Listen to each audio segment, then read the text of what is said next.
Can Oliver Queen thrive on a strange alien world, and what of the family he left behind on Earth? Well, let's hop into the pages of Green Arrow issue number 2 and find out what happens next, shall we? So then, as we join the book, we pick back on up with Roy Harper Arsenal. He had been briefly reunited with his long-lost daughter Leanne at the end of the previous issue, only to realize the reason they've been apart for so long was actually part of some much bigger, more sinister, more far-reaching conspiracy. Before anyone could actually figure anything out, though, Ollie and Leanne were transported elsewhere. Before she left, though, Leanne only mentioned one name, Amanda Waller. Now Roy is all sorts of Papa Bear pissed and ready to bring the war right to Belle Reve and the Wall's doorstep. What's funny is at first you think Black Canary might actually be the cooler head in this situation and try and talk Roy out of it, only for Dinah to go, "Oh no, I'm mad too, I'm coming with you, let's totally tear that place down brick by brick, it'll be a family outing." Now where did Green Arrow get off to? Well, it seems that he was transported somewhere out into the far reaches of space, somewhere so deep they haven't actually had a Green Lantern in eons. Ollie's keeping busy though and not letting this transplant get him down. In fact, he's doing what he always does as Green Arrow, fighting crime and corruption, only this time when he says he's taking it to Fat Cats, he's taking it to a literal fat alien cat who apparently rules vice on this planet. In fact, with his green outfit and general heroic demeanor, Alien Fat Cat here basically jumped to the conclusion that this guy must be the planet's new Green Lantern,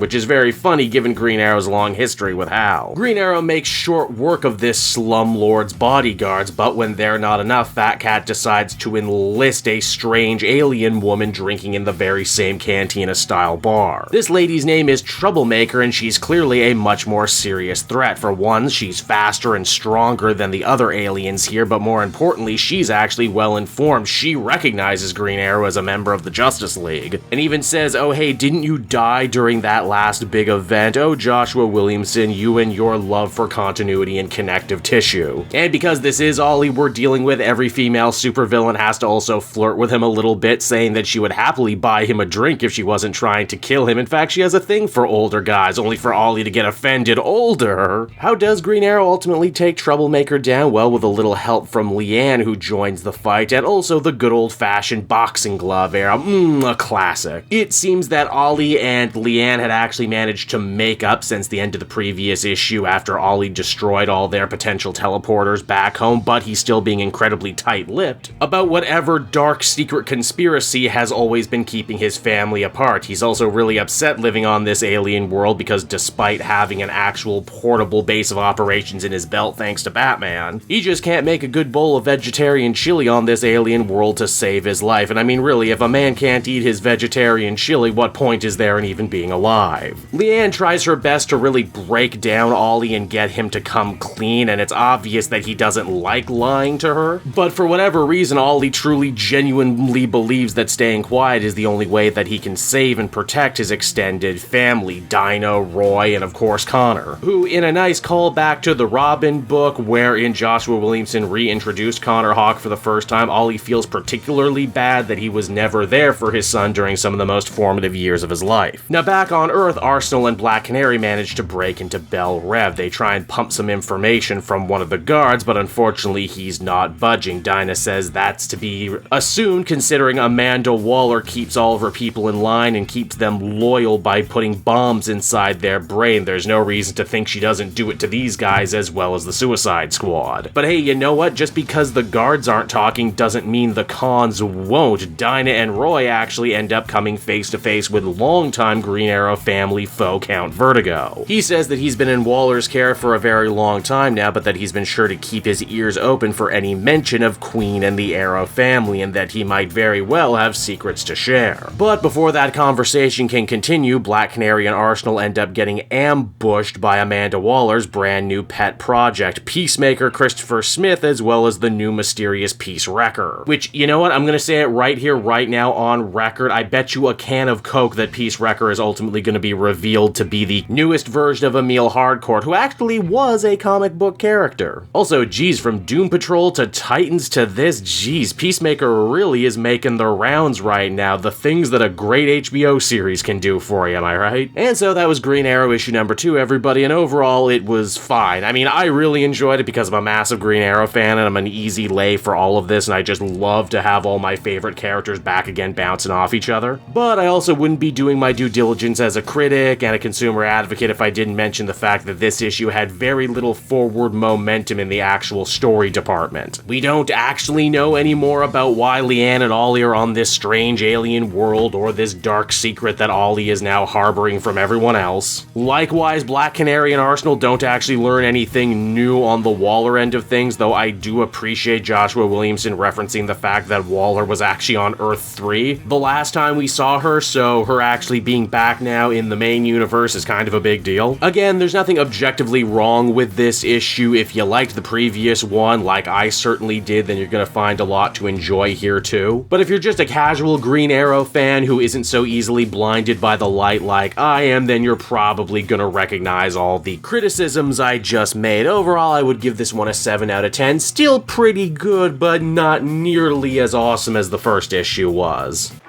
Hey there everyone, it's your pal Cape Joel again, and if you're seeing my face right now, that means you watched at the end of the video, and I'll always be grateful for that. Retention helps in this crazy YouTube game, and so does becoming a patron. If you head on down to the description, you can find a link to my Patreon page.